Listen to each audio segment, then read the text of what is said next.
한 절 말씀입니다. 한 절의 말씀.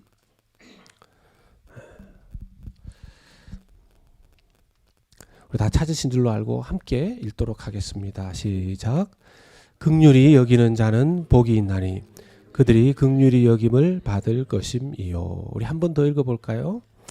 긍휼히 여기는 자는 복이 있나니 그들이 긍휼히 여김을 받을 것임이요. 아멘.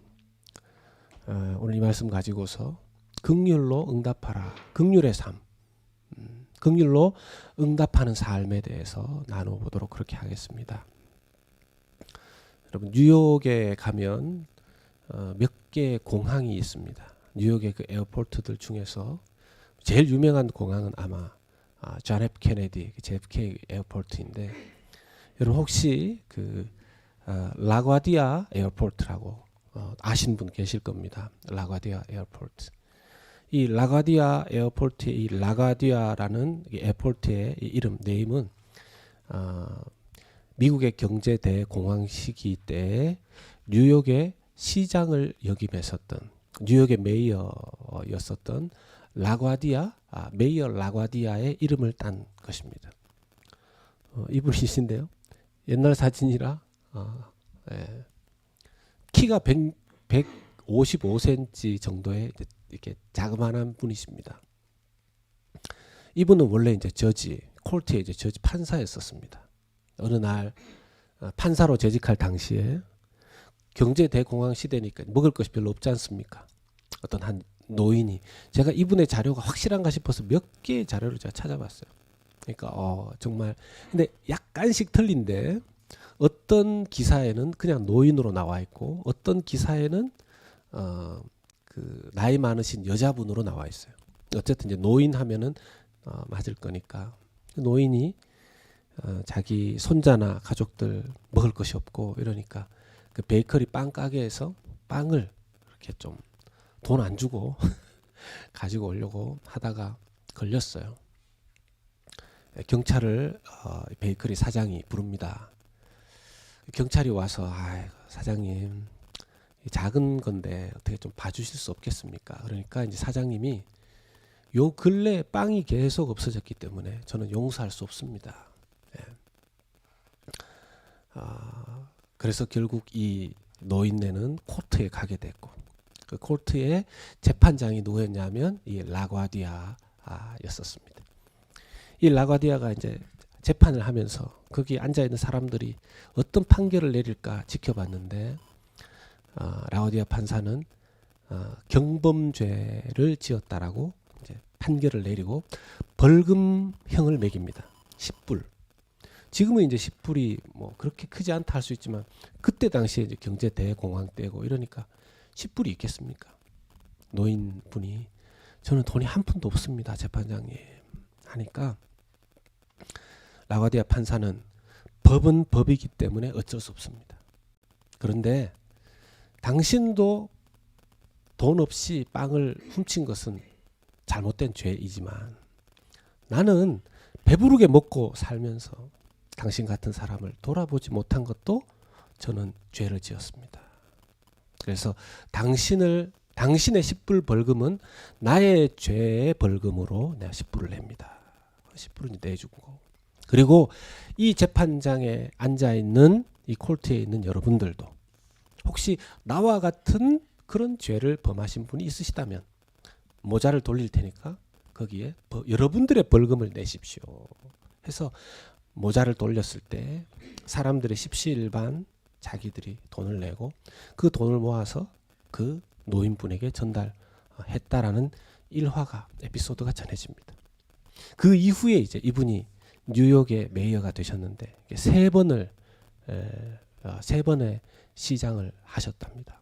이제 이 라과디아 시장이 죽고 난 이후에 이제 에어포트가 만들어질 때 라과디아 시장을 기념하면서 이름을 라과디아 에어포트라고 붙였다고 합니다. 뉴욕에 라과디아 에어포트를 지나가시거나 내릴 기회가 있으시면 떠올려 보시면 되겠습니다. 참 지혜로웠던 분이죠. 그리고 여러분 만약에 그분이 이걸 죄 없다 했으면 다른 판결을 어떻게 했겠습니까? 다른 판결을 그리고 그냥 10불 매기기만 했으면 이 여자분이 노인분이 그걸 감당할 수 없었으니까 구류를 살았겠죠. 징역을 살아서 해결했겠죠. 그러니까 법은 법대로 집행하면서 그리고 자기에게 그 긍휼의 마음을 지혜롭게 잘 표현한 사람입니다. 우리도 이런 라과디아 판사처럼 이런 지혜와 긍휼이 같이 잘 있었으면 좋겠는데요. 실제로 살다 보면 이런 것은 우리가 참 박수 쳐줄 만한 귀한 얘기이지만 우리가 이런 삶을 사는 것은 또 쉽지가 않습니다. 때로는 지혜가 없을 때도 있고 때로는 내가 이런 능력이 안 될 때도 있고 때로는 저 사람은 내가 굳이 보살펴 줄 이유가 없다. 저 사람 내가 굳이 용서해주고 긍휼을 베풀어줄 이유가 없다. 이렇게 마음이 생기지 않을 때도 있습니다. 예수님은 산에서 사람들에게 말씀을 전하고 계십니다. 구약 때에 시내산에서 하나님께서 모세를 불러서 Ten Commandments 그것을 십계명처럼 주셨다면 신약의 예수님께서는 그 마운틴 그 힐 산에서 팔복 8개 Eight blessed message 8개의 이 복에 대한 말씀을 주고 계시는데 여러분 놀랍게도요. 이 팔복에 대한 말씀 중에서 제1계명부터 4계명 죄송합니다. 제1복부터 4복까지 제1복부터 4복까지는 희한하게도 하나님을 향한 사람의 마음 하나님을 향한 신자의 마음을 이 앞부분의 4개의 복에서 드러나고 있습니다. 여러분 기억하십니까? 한번 우리 생각나실 것 같은데 첫 번째에 예수님께서 이것이 행복한 신자의 복이다. 뭡니까? 심령이 가난한 자. 기억하시네요. 심령이 가난한 자. 제 속에 하나님 세상 것으로는 채울 수 없습니다. 하나님만이 저의 이 영적 가난을 채워주실 수 있습니다. 이게 심령이 가난한 자라 그랬습니다. 두 번째가 무엇이었죠? 두 번째가 애통하는 자. 이 땅에 하나님 나라가 이루어지지 않은 것을 보면서 애통해하는 것입니다. 세 번째가 뭐였습니까? 온유한 자가 되는 거였습니다. 온유한 자. 여러분 이 온유한 자는 그냥 태어날 때부터 착하고 저희 어머니는 저보고 착하다는 얘기를 잘 안 하셨던 것 같아요. 어떤 때는 저보고 이렇게 야, 너는 좀 어떨 때는 너무 냉정하다 야. 아들이지만 야, 너 너무 냉정하다. 뭐 이런 얘기 가끔씩 하셨어요. 저한테 착한 구석도 있겠지만 그런 착하고 이런 개념이 아니라 온유의 개념은 뭐라 그랬습니까? 하나님의 뜻 앞에 자기를 꺾는 그것이 온유라 그랬어요. 내 생각대로 내 감정대로 내 경험대로 가는 것이 아니라 하나님의 뜻이라면 나를 꺾는 것. 나를 꺾는 것. 그게 온유라 그랬습니다. 그리고 네 번째는 뭐였습니까? 지난주에 살펴본 것이 의에 줄이고 목마른 자. 의에 줄이고 목마른 자. 하나님의 의가 이 땅에 이루어지기를 원합니다. 라는 것이었죠. 여러분 쭉 살펴보면 이 네 가지의 앞부분의 복이 이제 오늘 5번째 복과 이어집니다. 이런 네 앞에 4복, 첫 번째, 두 번째, 세 번째, 네 번째. 이 4복을 정말 하나님과 이 복된 행복한 성도의 삶을 살면 5번째 오늘 우리가 나눈 이 복은 자연스럽게 나와야 되는 복이에요. 저는 오늘 이 말씀 보면서 제가 좀 요즘 제가 말씀 묵상하면서 뭐라고 표현하기 어려운 제 심정의 변화를 느낍니다. 왜냐하면 설교 이후에 다 내용들이 나올 거지만 여러분 첫 번째 복, 두 번째 복, 세 번째 복, 네 번째 복 하나님을 향한 진정한 신자의 행복, 복인데요. 그런 하나님 앞에서의 성숙한 신자는 하나님에 대해서는 이런 네 가지 복이지만 이 5번째 복부터는 사람을 향한 자세입니다. 정말 믿음과 신앙이 성숙한 자는 대인 관계에 있어서 제일 첫 번째로 나타나야 되는 애티튜드가 뭐라는 겁니까? 긍휼이라는 겁니다. 긍휼. mercy. 이걸요. 평생 교회 역사를 연구한 초대 교회사를 연구한 하버드의 그 박사 PhD를 받으신 닥터 알렌 크레이더라는 사람은 이렇게 말합니다. 하나님의 나라는 전략이 아닌 태도에 있다. 예. Kingdom is not strategy. Kingdom is attitude. 킹덤은 어떤 전략, 뭘 어떻게 해서 시스템을 만들고 이런 것이 아니고요. 내가 킹덤에 속해 있다면 그것이 애티튜드로 나타나야 된다는 것입니다. 여러분 아멘 하십니까? 아멘이십니까? 소리 내어서 아멘 해보십시오. 아멘이에요. 제가 쭉 돌아보니까 정말 그런 것 같아요. 제가 어떤 교회를 가봤을 때 그 교회가 진짜 교회인가 아닌가를 그 건물을 보고 건물이 막 너무 화려하고 뭐 강대상도 막 크리스탈에다가 막 그럴 때 제가 이 교회는 하나님 교회인가 이렇게 느끼는 게 아니고요. 주차장에 차를 이렇게 탁 댈 때부터 제가 어떤 교회 이제 방문하 교회에서 한번 갔었는데 주차장에 차를 탁 대고 내리는데 그 옆에 어떤 차 이렇게 완전 결혼한 지 얼마 안 됐는데 보니까 얼굴은 새댁인데 아기가 있더라고요. 유모차도 한 대 이렇게 있고 스트롤러에 애 한 명, 아는 애 한 명. 그렇게 했는데 그 엄마가 제가 차를 대고 이렇게 가려고 하니까 그 사람이 저를 언제 봤다고 안녕하세요 인사를 하더라고요. 그 사람이 저를 언제 봤다. 그 교회가 큰 교회 제가 설교하는 때라서 아무도 뭐 저를 환영 나온 사람도 없고 제가 알아서 찾아가야 되는데 그 넓은 주차장에서 안녕하세요 이렇게 하니까 제가 처음에 착각했습니다. 내가 그렇게 유명한 사람인가? 그게 아니고 그런 가치관이 그분에게 생긴 거죠. 여러분 하나님 나라는 시스템과 스트래티지에 있는 게 아니라 애티튜드에 있다는 것입니다. 우리 자신이 그런 애티튜드, 우리 교회가 그런 애티튜드를 가진 우리 교회 될 수 있기를 소망합니다. 근데 문제는 이렇게 남에게 긍휼을 베풀며 사는 것이 쉽지 않다는 거예요. 처음 보는 사람은 우리가 긍휼히 여길 수도 있죠. 근데 나한테 자꾸 피해를 입히는 사람, 내 눈에 저 사람 너무 미워, 답답하고 한두 번 이렇게 사랑 안 해준 거 아니에요. 한두 번 용서 안 해준 거 아니에요. 근데 안 변해 사람이. 기도도 좀 해주고 했는데 계속 괴롭히고 찌르고 자기를 억울하게 하고 막 그렇게 합니다. 그런 사람 어떻게 계속 긍휼히 여겨줄 수 있겠습니까? 그런데 여러분 하나님께서는 우리의 애티튜드를 바꾸어서 하나님 나라를 우리를 통해서 확장시키신다는 것입니다. 우리는 좀 하나님 능력 있게 하시고 하나님 저희한테 좀 돈도 주시고 하나님 좀 이렇게 좀 그럴듯하게 이렇게 좀 파워풀한 그런 사람이 되게 하셔서 그렇게 하나님을 증거했으면 좋겠는데 하나님께서 하나님의 나라를 확장시키고 하나님의 살아계심을 드러내는 방식은 그게 아니라는 거예요. 여러분 성경 한번 보십시오.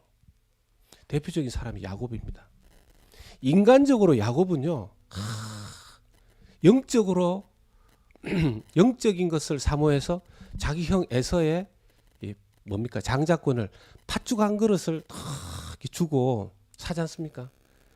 여러분 이스라엘의 장자권이라는 것은 all everything이에요. 이스라엘에게 있어서 장자가 첫째가 된다는 것은 전부 다 가진다는 뜻입니다. 첫째가 된다. 대단한 거죠. 첫째는 그 가정의 대표고요. 첫째는 그 가족의 대리자입니다. 대리자. 그냥 장남이 도장 찍으면 끝난 거예요. 장남이 예스하면 끝난 거예요. 근데 그 장자권을 팥죽 한 그릇에 동생이 샀어요. 그리고 나서 형 에서한테 맞아 죽을까 봐 도망가지 않습니까? 삼촌 라반의 집으로 도망을 갔어. 머리가 얼마나 좋은지, 지금도 과학적으로 그게 맞는지 안 맞는지 모르겠지만 거기서 결혼도 하고 삼촌 라반에게 있었던 양과 염소를 어떻게 해가지고 뭐 얼룩진 거 얼룩 없는 거 이렇게 구분해가지고 자기한테 얼룩진 거 가져오게 해서 굉장히 재산을 많이 가지게 됩니다. 그리고 하나님 앞에 이제 그 곳을 떠나서 어디로 가게 됩니까? 자기 고향으로 이제 가야 돼요. 하나님께서 너의 고향으로 돌아가라. 너의 고향으로 돌아가라. 여러분, 이쯤 되면 이 야곱이 장자권도 샀고 또 재산도 많아졌고, 이렇게 해서 하나님이 야곱을 쓰시는구나 싶은데, 하나님이 야곱을 쓰시는 방식은 머리 좋고 재산 많아졌을 때가 아니었어요. 언제입니까? 형 에서를 고향으로 돌아가면 형 에서를 만날 수밖에 없는 거예요. 형 에서는 지금 20년 30년이 지난 이 상황까지 이를 갈면서 무엇만을 기다리고 있겠습니까? 리벤지, 복수 혈전. 동생이 때려 죽여야 되는데, 예? 용서하지 못할 동생. 여러분, 태어났을 때부터 이 에서는요 타고난 사냥꾼이었어요. 타고난 사냥꾼. 창세기 32장을 보면 그 타고난 사냥꾼인 형 에서가 동생이 멀리서 온다는 얘기를 듣고, 삼촌 라반에게서부터 온다는 얘기를 듣고 마중을 나갑니다. 에서가 혼자 나가는 게 아니라 400명을 데리고 나가요. 그 400명 뭐 하는 사람일까요? 그 400명이 동생 야곱이 오니까 내가 셰프를 데리고 가고 서버를 데리고 가고 이렇게 해서 내가 동생 야곱을 좀 챙겨줘야 되겠다. 얼마나 객지에서 고생이 많았을까? 그랬을까요? 아닙니다. 그냥 가가지고 뭐 죽이든지 살리든지 싹싹 빌게 만들든지 가만히 안 놔둘 것이다. 어떤 설교자의 해석에 의하면 400명은 킬러였을 것이다 이렇게 얘기해요. 칼잡이 400명. 뭐 일리 있는 해석이라고 생각합니다. 왜냐하면 에서가 타고난 사냥꾼이었는데 20, 30년 동안 그 400명 어떤 사람 불러 모았겠습니까? 뭐 자기가 다 나가서 어딜 가서 전쟁하고 부족하고 부딪혀도 충분히 이겨서 다 뺏어올 수 있는 그런 사람들 400명 만들어 놓지 않았겠어요? 동생 만나러 가는데 400명을 왜 데리고 갑니까? 그걸 알고 야곱이 그날 저녁에 자기 부인하고 자녀들하고 재산 앞에 먼저 보내고 자기 혼자 남았습니다. 어디에? 야복 나룻강가에. 기도합니다. 하나님, 내일 형 에서를 만나야 되는데 400명 데리고 온답니다. 죽은 목숨이나 다름이 없는데 저를 살려주십시오. 하나님, 그냥 야곱을 에서를 오늘 저녁에 그냥 반 죽여 놓으시든지, 아니 에서의 마음을 확 바꾸어 놓으시든지, 저한테 하나님 갑자기 이 좀 군사들을 붙여주시든지, 하여튼 어떻게 해서든지 형 에서에게서부터 저를 살려주십시오. 기도 안 했겠습니까? 그 기도의 응답이 받을 때까지 밤이 새도록 천사와 씨름했습니다. 하나님의 응답은 뭐였습니까? 야곱의 이 허벅지 쪽에 이쪽 관절을 쳐서 위골시킨 겁니다. 이 고관절이라고 있죠. 이 고관절이 나가버린 거죠. 못 걷습니다. 제대로. 이 고관절 나가면. 그게 하나님의 응답이었어요. 그 다음날 형 에서가 400명 데리고 그냥 저걸 어떻게 할까 하면서 에서가 오는데 멀리서 누군가가 다리를 절면서 옵니다. 가까이서 보니까 동생 야곱이죠. 이제 형 에서의 마음이 싹 녹는 거죠. 다리 저렇게 절룩거리면서 오는, 이제 죄송합니다 이런 표현 써서, 흔히 하는 말로 다리 병신된 자기 동생 내가 죽여서 뭐하나, 객지에 나가서 뭐 좀 돈 좀 벌고 했다 그러더니만 몸 저렇게 돼서 돌아왔네. 그러면서 거기에서 극적으로 화해하게 됩니다. 하나님께서 이 땅에 하나님의 사랑과 은혜와 긍휼을 우리를 통해서 나타내실 때 우리로 하여금 힘이 있어지고 가지게 하시고 이런 방식으로 하나님이 하나님의 은혜의 통로로 우리를 사용하지 않더라는 거예요. 사도 바울 보십시오. 여러분 사도 바울이 지식으로나 능력으로나 사도 바울의 옷만 스쳐도 병이 막 사람들이 나았다 그랬어요. 이 뭡니까? 난간에서 설교 듣다 떨어진 유두고 같은 젊은이도 사도 바울이 기도하며 살아났다 그랬습니다. 그럼 여러분 그대로만 하면 전 유럽뿐만 아니라 전 세계가 막 엄청나게 파워풀하게 복음화되지 않았겠습니까? 근데 예수님 어떻게 하십니까? 하나님 어떻게 하십니까? 그 몸에 가시를 주셨어요. 그 몸에 가시를 주셨어요. 남들이 놀렸어요. 그 가시를 보면서. 아니 당신은 남은 막 살려주고 고쳐주고 이러면서 당신은 뭐냐고. 사도 바울이 그것에 대해서 하나님 앞에 기도하면서 받지 않습니까? 응답을. 너희 은혜가 너한테 족하다. 겸손하게 하시는 거죠. 그렇게 하지 않으면 다른 사람을 긍휼히 여길 수 있는 그것이 자기에게 없다 말입니다. 그게 인간이죠. 그런 의미에서 여러분 우리가 어떤 경우에 참 신앙생활하면서 기도도 많이 하고 교회도 오래 다니고 하나님 앞에 막 열심을 내었는데 아무것도 없어요. 오히려 뭐 약한 것 같고 사람들이 당신 교회를 그래 오래 다니고 기도하고 뭐 직분도 그래 받고 하게 했는데 뭐냐 당신 그렇게 꼭 말하는 것 같아요. 하나님께서 우리의 기도에 응답 안 하시는 거겠습니까?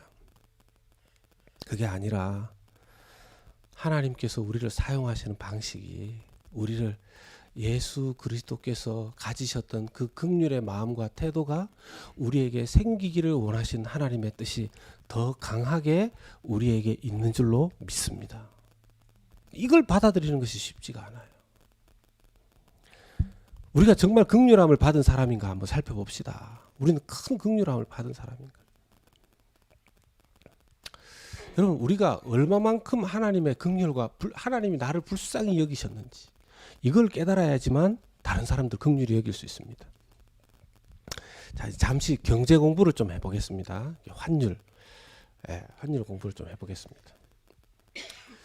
자, 이게 이제 그 마태복음 18장에 나오는 이제 베드로가 예수님 앞에 아니 사람을 도대체 몇 번씩 용서를 해줘야 되는 겁니까? 내가 많이 용서해 줬는데 했을 때 예수님이 1만 달란트의 비유로 말씀을 하셨어요. 자, 계산해 봅시다. 잘 이거 보시면 제가 저 돈에 약한 사람이거든요. 돈에 이 계산에 약한 사람입니다. 근데 이걸 계산하려고 제가 참 계산기 두드려 가면서 애를 좀 먹었습니다. 목사님 딱 보면 아는 건데 뭘 그 계산을 합니까? 저는 그렇습니다. 자, 보세요. 원 데나리가 하루 a day's wage. 그러니까 하루의 일당입니다. 하루 일당. 자, 그러면 주인이 1만 달란트 빚진 자를 탕감해 줬다 그랬거든요. 1만 달란트. 만 탤런트는 얼마냐 하면요. 이게 6천만 데나리온이에요. 6천만 데나리온. 별로 여러분들 감이 없으시죠? 놀라시 않으시는데 자, 하루에 번 돈이 원 데나리온. 자, 그러면 6천만 데나리온이면 6천만 일. 그죠? 6천만 데이즈 아닙니까? 6천만 데이즈를 제가 연 단위로 이얼리 계산해 보니까 16만 4,384년 동안 16만 4,384년 동안 내가 하루에 버는 걸 한 번도 쓰지 않고 다 모으면 나오는 돈이 6천만 데나리온입니다. 그 6천만 데나리온이 한 달란트예요. 1만 달란트. 1만 달란트. 여러분 이걸 오늘날로 이렇게 어떤 분들이 바뀌어 봤는데 사람마다 자기 하루 일당이 다르니까 또 다르게 나오더라고요. 대략 해보니까 조 단위가 넘어요. 조 단위가. 그렇지 않겠습니까 여러분? 우리가 많이 살아봤자 100년을 산다 그러는데 이게 지금 16만 4천 년이에요. 16만 4천 년. 별로 놀라시지 않는데 이게 이런 것 같아요. 우리가 하나님 앞에 죄를 용서받았다라는 게 너무 어마어마한 거라서 어떤 때는 짐작도 안 가듯이 1만 달란트 빚진 자를 탕감해 줬다는 게 어떤 때는 와, 이거 감히 우리한테 피부로 잘 안 와닿습니다. 자, 그런데 이 주인이 1만 달란트 빚진 자를 빚을 탕감해 줬죠. 탕감해 줬습니다. 그런데 이 탕감받은 종이 지나가다가 누굴 만납니까? 자기 동료를 만나요. 이 동료가 자기한테 빚을 졌어요. 얼마를 빚졌느냐? 100데나리온. 여러분 100데나리온이면 100일이에요. 100 days wage입니다. 이것도 작은 거 아닙니다. 석 달 열흘치 돈이에요. 그죠? 누가 나한테 석 달 열흘치 돈을 가져갔는데 뭐 한 모르겠어요. 그게 만 얼마 된다고 칩시다. 작은 돈이 아니잖아요. 작은 돈이. 딱 만나자마자 멱살 잡고 100데나리온 갚으라는 거예요. 그래서 이 자기 친구가 갚을 돈이 없다. 그러니까 1만 달란트 탕감 받은 사람이 고 잡고 감옥 가자. 감옥 가자. 그 이야기를 누가 들었느냐? 이 주인이 듣습니다. 이 주인이 1만 달란트 탕감해 준 주인이 듣고 요런 봐라. 괘씸하네. 이 1만 달란트 탕감해 준 사람 다시 나와. 데리고 와. 그래서 그 사람을 옥졸들한테 맡겼다. 라는 것이 예수님의 이 비유였어요. 무슨 얘기를 하시려고 한 거였을까요? 1만 달란트 빚진 사람 누굽니까? 예? 1만 달란트 빚져서 탕감받은 사람 누구죠? 예? 우리죠, 우리. 우리 아닙니까? 100데나리온이신 것 같아요. 우리가 하나님 앞에 그러니까 이게 마귀가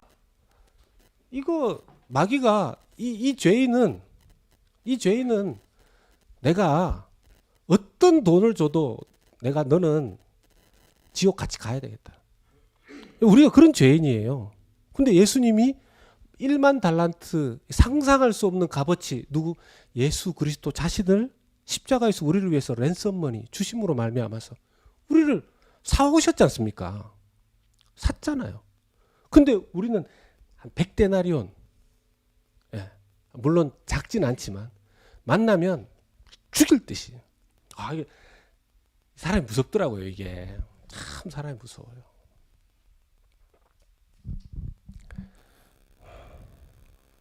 제가 이 예수님의 이 내러티브의 결론이 뭐냐 하면 마태복음 18장 35절입니다.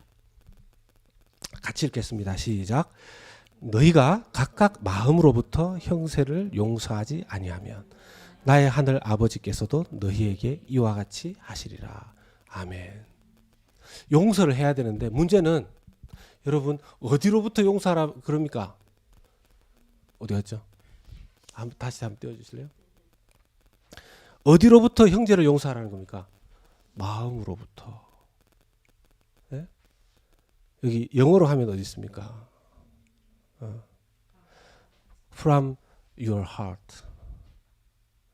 그러니까 제가 이렇게 해봤어요. 둘이 이렇게 애들이 싸울 때, 야 서로 화해해. 그럼 서로 마음은 부글부글 끓는데 아버지가 하라 그러니까 이렇게 하지 말라는 거예요. 마음으로부터 from your heart래요. 이게 사람을 미치게 하는 거죠. 내 마음이 용서가 안 되는데 왜 마음으로 용서가 안 될까요? 1만 달란트 탕감받은 그 긍휼이 뭔지 우리에게 충분히 이게 자리 잡지 못한 거죠. 야, 1만 달란트 빚졌다는 게 어떤 의미인지. 저는 이민사회에 있으면서 제가 그런 분들, 뭐 이민사회뿐이겠습니까만 다른 데서도 가끔씩 봅니다. 서로 관계가 안 좋았는데 뭐 죽어도 안 본다는 거예요. 심지어 형제지간인데도 용서가 안 된다는 거죠. 내 눈에 흙이 들어가기 전에는 뭐 이런 내 눈에 흙이 들어가도 안 볼 거래요. 우리가 만약 크리스찬이라면 그 말은 하나님 앞에서 잘못된 거죠. 뭐가 문제가 있는 겁니까? 내 마음에 하나님의 긍휼이 아직까지 충분히 깨달아지지 않았나 봅니다. 여러분, 우리의 마음에 하나님의 긍휼이 임했습니다. 여러분 믿으십니까? 빌립보서 1장 6절의 말씀을 봅니다. 같이 한번 읽겠습니다. 시작.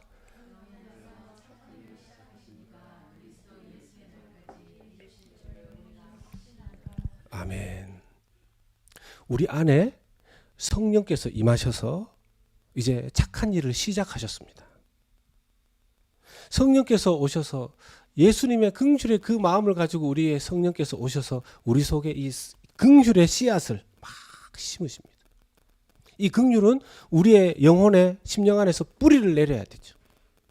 굉장히 중요한 뿌리입니다. 우리가 완벽할 수는 없지만 우리 속에서 그래도 불쌍히 여겨야지. 그래도 불쌍히 여겨야지. 이건 우리 마음이 아니고요. 우리 속에 임하신 성령께서 긍휼의 뿌리를 우리 마음속에 집어넣어 주셨기 때문인 줄로 믿습니다. 우리에게는 긍휼의 생각이 조금 있을 수는 있지만 그 열매를 맺는 일은 우리에게 너무 약한 겁니다. 그래서 우리가 긍휼의 십자가를, 우리를 긍휼히 여기신 십자가를 바라보아야 된다는 것이죠. 세 번째로, 예수님 당시에 긍휼이라는 단어는 그 로마가 지배하고 있었던 팍스 로마나의 시대에 긍휼이라는 단어는 아주 사람들이 쓰지 않는 단어, 쓰고 싶지 않아 하는 단어였어요. 왜냐하면 로마 사람들은 강함이 가장 중요한 덕목이거든요. 강한 거. 심지어 어느 정도였냐면 아기가 태어나서 그 아기를 보고 아버지가 그 아기가 좀 쓸만하겠는데, 강하겠는데 이러면 이제 덤스업, 그 아기를 살려줘요. 애가 태어났는데 이 뭐 애가 뭐 태어났는데 보니까 비실비실하다. 그럼 이제 아래로 이렇게 하면 그 아이를, 갓 태어난 아기를 물에 띄워서 죽인다는 거예요. 물에 던져서. 왜 그랬냐? 그때 당시에 뭐 세네카 같은 철학자들에 의하면 긍휼은 영혼의 질병 혹은 나약의 최고의 표지입니다. 진정한 남자와 진정한 로마 사람은 긍휼을 모릅니다. 그런 시대였었어요. 근데 예수님께서 긍휼히 여기는 자는 긍휼히 여김을 받을 것이다. 여러분, 긍휼히 여기는 자, 예수 믿는 자가 긍휼히 여기면 나중에 누구한테 긍휼히 여김을 받게 된다는 겁니까? 하나님께로부터. 물론 사람에게도 받게 되겠지만, 여러분, 우리는 긍휼에, 우리는 이런 경우가 있어요. 긍휼히 여김, 하나님이 나를 불쌍히 여기시는 것은 계속 받는데 그걸 다른 사람들에게 흘러내보내지는 못하는 경우들이 있습니다. 대구의 동신교회 총신대 교수님이셨던 권성수 교수님은 이걸 이렇게 표현하세요.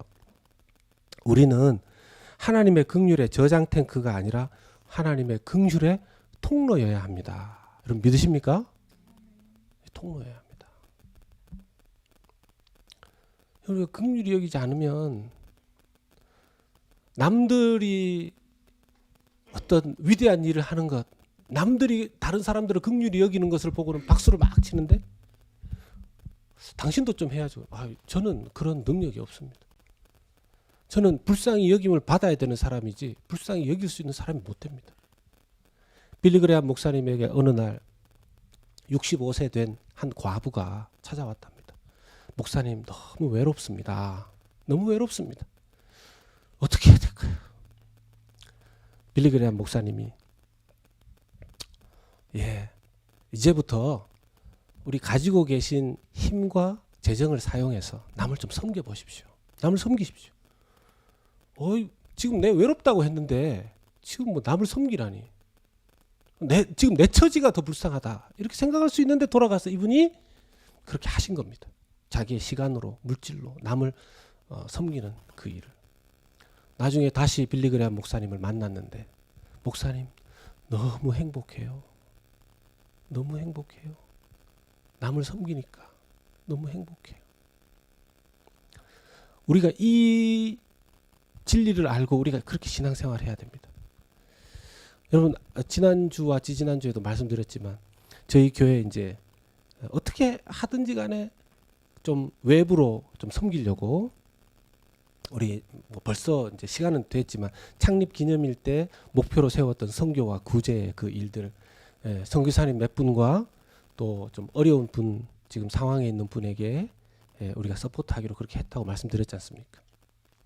그 중에 이제 한 선교사님하고 이제 편지를 주고 받았는데 이제 그분에게 연락이 왔어요. 어떤 분은 지금도 못 받겠습니다. 이런 분이 계세요. 한 분 받기로 하신 분한테 연락이 왔는데 이제 그분이 자기 아들과 함께 제가 지금 이제 이게 녹화도 되고 방송도 되는 거라서 어떤 나라나 보안상 이렇게 말씀드리기가 좀 그래요. 4살 그 아들 외동 아들이 4살 때 그 나라로 이제 간 겁니다. 이슬람 지역이죠. 4살 때 간 그 아들을 학교로 보낼 때 그 나라의 현지의 엘리멘터리 스쿨에 보낸 겁니다. 10년이 지났는데 이 아들이 참 착해서 성교사님 닮아서 착하겠죠. 착해서 한 번도 불평 한 번 안 하고 인터내셔널 스쿨도 아니고 그냥 현지 애들 가는 학교에 거기 나라 말 배우면서 그렇게 지냈는데 이게 지금 이거 팬데믹 터지면서 온라인으로 다 이제 바뀌는데 그 나라가 이제 온라인 시스템도 잘 안 돼 있고 하니까 수업을 못 하는 거죠. 이제 부모님과 이 아이가 같이 모여서 이제 기도합니다. 하나님 어떻게 해야 됩니까? 배워야 되는데 배우고 싶은데 약 2년 동안 아무것도 못 하고 있으니까 아이와 함께 어떤 선교사님들 아이와 함께 본국으로 돌아오느냐, 아이만 미국으로 보내느냐 이렇게 하시다가 이제 필리핀에 있는 그 선교사 자녀 스쿨 거기를 알게 됐는데 이 아이가 거기를 가고 싶어하는 거죠. 처음으로 자기 의사를 드러냈대요. 재정이 없잖아요. 선교사님들 재정이 없잖아요. 이게 이제 우리 이게 어떻게 연결이 되고 알게 돼서 그분에게 그 선교사 자녀의 양육비로 우리 교회 재정 헌금 일부를 보냈습니다. 감사하게도 그 헌금은 행정비 1%만 되고 99%는 간대요. 그래서 딱 정확히 잘 쓰래요. 누구 자녀 특별 헌금 그렇게 제가 써서 보냈습니다. 이분에게 그렇게 보냈다라고 하니까 이메일이 왔어요. 그때 제가 이런 얘기를 썼거든요. 모모 선교사님, 저희 교회가 성도들과 함께 작은 정성을 보냅니다. 특별히 우리 누구누구에게 전해 주십시오. 이제 거기에는 그런 거 쓰지 못하잖아요. 이렇게 선교사님이라는 단어, 하나님이라는 단어 못 쓰니까 제가 그렇게 썼어요.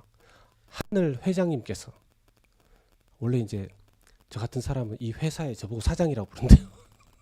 그래서 뭐 사장도 아닌데 하늘 회장님께서 하나님 아버지께서 우리 아들 누구누구를 사랑하시고 축복하신다고. 그래서 우리 교회를 통해서 이렇게 하셨다고 꼭 전해 주십시오. 제가 그렇게 썼거든요. 그러니까 이분의 답장이 그래요. 목사님, 저희 부부뿐만 아니라 우리 아들 땡땡이에게 큰 힘과 위로가 됩니다. 이 땅에서도 저희도 하늘 사장님의 부르심대로 최선을 다하며 성실하게 청지기의 역할을 감당하도록 노력하겠습니다. 귀한 헌금 감사드리고 새로운 교회 가족 모두에게 감사의 마음을 전해주시기 바랍니다. 이제 전해드렸습니다. 전해드렸습니다. 여러분 결론을 맺겠습니다. 우리 교회도 처음 시작하고 나서 다른 분들이 우리를 긍휼히 여기셔서 여기까지 참 감사하게 올 수 있었어요. 감사하게. 성도들 한 분 한 분이 또 외부에 계신 성도님들이 또 우리 안에서 제가 오늘 여러분들과 나누고 싶었던 메시지는 2가지였습니다. 하나는 여러분 진정한 믿는 신자의 성숙함이 뭔가 그건요 긍휼함으로 나타나야 된다는 것입니다. 여러분 아멘이십니까? 아멘이어야 됩니다. 제가 이때까지 목회하면서 제가 목회적 방향을 저는 말씀 가지고 목회적 방향을 잡을 수 있어서 너무 감사합니다. 저는요 우리 교회 목회적 방향이 이 팔복의 내용이 우리 교회 안에 구현하고 싶은 구현되어지기를 기도하는 목회적 방향이 되고 있습니다. 우리 교회는 긍휼히 여기는 교회가 되어야 되는 거죠. 자, 이 말을 반대로 하면 내가 만약 누군가에 대해서나 그게 부부관계든지 교회 안에서든지 내 심령이 내가 어쨌든 나는 신앙생활 잘하고 기도하고 말씀 보고 막 하고 하는데 자꾸 저 사람만 보면 마음이 돌처럼 딱딱하게 굳어지고 내 심령이 얼음장처럼 차가워진다면 다시 1복부터 4복까지로 돌아가야 됩니다. 다시 돌아가야 됩니다. 내가 도대체 뭘로 내가 배불러 하고 싶어지기에 내 심령이 딱딱하게 굳어가는가? 내게 애통해하는 이 마음이 식었는가? 의에 줄이고 목말라 하는가? 여러분, 이것은요, 두 개가 다 함께 돼야 되는 거죠. 어떤 경우에 저는 마음이 없으니까 안 합니다. 이건 핑계예요. 이건 핑계예요. 마음이 없으니까 안 합니다. 핑계. 그리고 또 하나는 우리 교회 안에 어떻게 해서든지 우리가 서로 불쌍히 여기면서 경제적인 거 너무 따지지 말고 경제성으로 따지면 여러분 어떤 교회 보면 장애인 부서 있잖아요. 경제성이 안 맞아요. 장애인 부서는. 근데 하나님의 긍휼을 생각하면 장애인 부서가 있어야 되는 거죠. 우리 부족하지만 교육부서가 있어요. 유아교육부. 오늘 1부 때는 우리 또 유아 한 명이 이렇게 와가지고 걔한테 달라붙어서 예쁘다 귀엽다 소리 막 내고 다녀도 여러분 애들은 소리를 내야 돼요. 그게 정상인 거예요. 걔가 아프면 소리를 못 내요. 2부 이 시간에 지금 한 명 우리 어린 아이 있는데 거기 교사가 2명씩 지난번에 3명 붙었었거든요. 이러면 경제적으로 맞지 않는 거 아닙니까? 예? 아니 3명의 아이에 1명이 붙어야죠. 이게 경제적인 거 아닙니까? 근데 1명의 아이에 어떻게 교사가 2명 3명이 붙습니까? 근데 이게 하나님 나라의 긍휼의 관점이고 자세인 줄로 믿습니다. 여러분 우리 교회는요, 뭐 교회 숫자 그건 하나님이 하실 일이에요. 우리 교회가 어떻게 될지. 우리 교회는 하나님이 원하시는 가치관을 가지고 하나님이 원하시는 관점을 가지고 하나님이 원하시는 마음을 가지고 그렇게 하나님의 긍휼의 통로가 되어서 주님의 나라를 확장시키고 또 그 십자가의 긍휼과 은혜를 늘 누리는 행복한 성도들 다 되시기를 예수 그리스도 이름으로 축복합니다.